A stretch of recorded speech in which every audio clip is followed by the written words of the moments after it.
নমস্কার। আমাদের আজকের ভিডিওর বিষয় মাস্টার মাইন্ড গেলেন কোথায়। মাস্টার মাইন্ড শব্দটা রিসেন্ট পাস্টে আলোচিত হয়েছে বাংলাদেশ থেকে।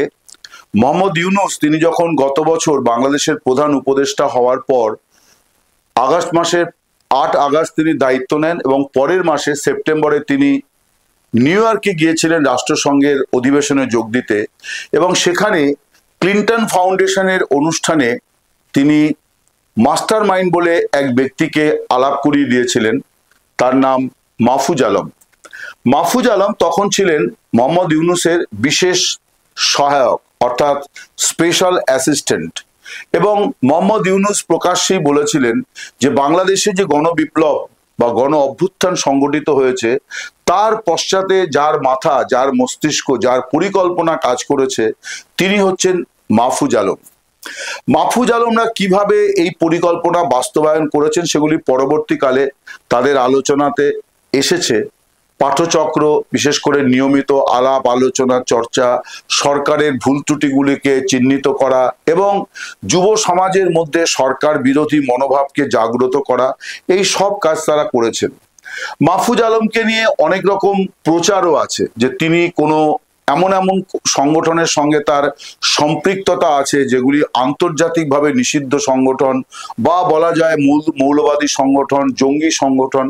আমার কাছে কোনো প্রমাণ নেই, তাই আমি কোনো সংগঠনের নামও নিচ্ছি না এবং আমি এরকম কোনো অভিযোগও করছি না যে মাহফুজ আলম এই সমস্ত সংগঠনের সঙ্গে সংযুক্ত বা তার সম্পৃক্ততা আছে। কিন্তু তিনি বিতর্কিত, এ নিয়ে কোনো সন্দেহ নেই এবং বিশেষ করে দায়িত্ব নেওয়ার পর তার বেশ কিছু বক্তব্য তা নিয়েও অনেক বিতর্ক হয়েছিল। যেমন তিনি ভারতের মানচিত্র বদলে দেবেন এরকম একটা হুঁশিয়ারি দিয়েছিলেন এবং এই নিয়ে তার ফেসবুক পোস্টে তিনি যখন লেখালেখি করেন তাই নিয়ে অনেক বিতর্ক হয়। এমনকি ভারত সরকারও তার নাম না করে প্রতিক্রিয়া দিয়েছে যে একজন দায়িত্বশীল পদে বসা একজন ব্যক্তি তিনি কি করে একটা পড়শি দেশের মানচিত্র নিয়ে এই ধরনের বিতর্কিত মন্তব্য করেন। মাহফুজ আলমের রাজনৈতিক স্বপ্ন হচ্ছে বৃহত্তর বাংলা, বাংলাদেশ শুধু নয় বা বৃহত্তর বাংলাদেশও বলা যায়। বোঝাই যাচ্ছে যে তার মধ্যে তিনি ভারতের উত্তর পূর্ব, যেটা মাঝে মধ্যে মোহাম্মদ ইউনূসের মুখ থেকে বেরিয়ে আসে, অর্থাৎ ভারতের উত্তর পূর্ব, পশ্চিমবঙ্গ, বিহার, এই যে বড় একটা এলাকাকে ধরে তিনি একটা বৃহত্তর বাংলাদেশের স্বপ্ন বয়ে বেড়ান। স্বভাবতই মাহফুজ আলম যথেষ্ট বিতর্কিত এবং একই সঙ্গে আলোচিত। তার ভাষণ, তার আলোচনা চক্রে তার বক্তব্যগুলি কিন্তু আকর্ষণীয়। তার সমালোচকেরাও তার বক্তব্যের ভক্ত। তিনি খুব সুন্দর কথা বলেন, যুক্তিপূর্ণ কথা বলেন, তিনি তার মতো করে যুক্তি সাজান। আজকে যে আন্দোলনের তাকে মাস্টার মাইন্ড বলে মোহাম্মদ ইউনূস পরিচয় করিয়ে দিয়েছিলেন, সেই যে জুলাই আন্দোলন, সেই জুলাই আন্দোলনের আজকে বর্ষপূর্তি হয়ে গেল। 1 জুলাই, গত বছরের 1 জুলাই বৈষম্য বিরোধী ছাত্র আন্দোলনের নেতৃত্ব তারা তাদের এই আন্দোলনের এইরকম একটি নামও দিয়েছিলেন, যেটা হবে বৈষম্য বিরোধী আন্দোলন, বৈষম্যের অবসান ঘটানো হবে। সেই যে আন্দোলনের যখন বর্ষপূর্তি হচ্ছে তখন স্বয়ং মাস্টার মাইন্ড কোথায়, এটা কিন্তু একটা বড় প্রশ্ন। আপনারা জানেন যে আজকে মোহাম্মদ ইউনূসের দপ্তরে, যমুনায় তার দপ্তরে এই জুলাইয়ের 1 দিনটি পালিত হয়েছে। অর্থাৎ জুলাই বিপ্লবের উপলক্ষে যে 36 দিন ব্যাপী যে কর্মসূচি বাংলাদেশ সরকার নিয়েছে এবং এর আন্দোলনের সঙ্গে সংযুক্ত বিভিন্ন সংগঠন নিয়েছে, বৈষম্য বিরোধী ছাত্র আন্দোলনের নেতৃত্ব নিয়েছে, জাতীয় নাগরিক পার্টি নিয়েছে, তাদের যে কর্মসূচি, সেই কর্মসূচির সরকারি কর্মসূচিটি আজকে অনুষ্ঠিত হয়েছে, অর্থাৎ মঙ্গলবার অনুষ্ঠিত হয়েছে ঢাকায় প্রধান উপদেষ্টার দপ্তরে। সেখানে কিন্তু মাহফুজ আলম ছিলেন না, অথচ মাহফুজ আলম কিন্তু সরকারের এখন তথ্য উপদেষ্টা। শুধু তাই নয়, তিনি সরকারের অনেকগুলি গুরুত্বপূর্ণ কমিটিতেও তাকে রাখা হয়েছে, অনেক গুরুত্বপূর্ণ পদে নিয়োগের ক্ষেত্রেও তার মতামত গুরুত্বপূর্ণ। কিন্তু মাহফুজ আলম যে কোনো কারণেই হোক, প্রায় 1.5-2 মাস হয়ে গেল তিনি কিন্তু প্রচারের অনেকটা অন্তরালে। খুব মাঝে মধ্যে কখনো কখনো তিনি ফেসবুক পোস্টে নানান কথা লেখেন, কিন্তু সেটাও অনেক কমিয়ে দিয়েছেন, অনেকটাই তিনি কমিয়ে দিয়েছেন। এমনকি তথ্যমন্ত্রী হিসেবে বাংলাদেশ টেলিভিশন এবং বাংলাদেশ সরকারের যে সংবাদ সংস্থা, বাংলাদেশ সংবাদ সংস্থা বা সংক্ষেপে বাসস, সেই বাসসের অনলাইন পেজ যদি ফলো করা যায়, দেখা যাবে যে সেখানেও কিন্তু মাহফুজ আলমের খুব একটা উপস্থিতি নেই, যেটা আমরা অতীতে তথ্যমন্ত্রীদের ক্ষেত্রে দেখেছি যে কোনো না কোনো একটা খবরের সুবাদে তথ্যমন্ত্রীর একটা ছবি এবং তার বক্তব্য একেবারে প্রথম পাতাতে থাকবে, এটাই যেন দস্তুর। কিন্তু মাহফুজ আলমের ক্ষেত্রে সেটা কিন্তু হচ্ছে না, বরং প্রধান উপদেষ্টার প্রেস সচিব শফিকুল আলম, তার ছবি, তার বক্তব্য, এই সব কিছু কিন্তু অনেক বেশি গুরুত্ব দিয়ে সেখানে ছাপা হয়, প্রকাশ করা হয়, কিন্তু মাহফুজ আলম নেই। আরো একজন আজকে ঢাকায় নেই বা দেশে নেই, তিনি হচ্ছেন আসিফ সজীব ভুইয়া, আসিফ মাহমুদ সজীব ভুইয়া। তিনি বাংলাদেশ সরকারের স্বশাসন সংক্রান্ত যে দপ্তর এবং তিনি ক্রীড়া ও যুব কল্যাণ বিষয়ক উপদেষ্টা। তিনি এই মুহূর্তে মরক্কোয় আছেন। মরক্কোয় একটা সম্মেলনে যোগ দিতে তিনি গিয়েছেন। যে সম্মেলনে তিনি যোগ দিতে গিয়েছেন, সেই সম্মেলন নিয়ে তিনি যোগদানের আগেই তাকে নিয়ে একটা বিতর্ক হয়েছে যে ঢাকা থেকে তিনি যখন তুর্কি এয়ারলাইন্সের বিমানে উঠতে যাবেন, তার আগে তার ব্যাগে গুলির ম্যাগাজিন পাওয়া গিয়েছে।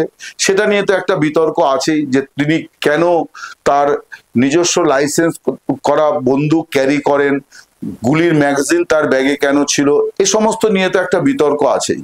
কিন্তু আরো বড় বিষয় হচ্ছে যে এমন সময় তিনি মরক্কো গিয়েছেন যখন জুলাই বিপ্লবের বর্ষপূর্তি পালিত হচ্ছে দেশে, এবং যে সম্মেলনে তিনি যোগ দিতে গিয়েছেন সেটা কিন্তু মোটেই খুব গুরুত্বপূর্ণ আন্তর্জাতিক ইভেন্ট নয়, একটা যুব সম্মেলন বটে, কিন্তু সেখানে একজন উপদেষ্টা, যাকে আসলে একজন মন্ত্রী বলা যায়, তার যাওয়াটার কোনো বাধ্যতামূলক ছিল না বা এমন গুরুত্বপূর্ণও নয়। সেখানে তিনি দপ্তরের বা তার মন্ত্রকের কোনো অফিসারকে পাঠাতে পারতেন, বা দেশকে প্রতিনিধিত্ব করার জন্য বাংলাদেশের কোনো যুবক যুবতীকে পাঠাতে পারতেন যারা ক্রীড়া, সংস্কৃতি এই সমস্ত ক্ষেত্রে কাজ করেন, তাদের কাউকেও কিন্তু দেশের প্রতিনিধি করে তিনি পাঠাতে পারতেন।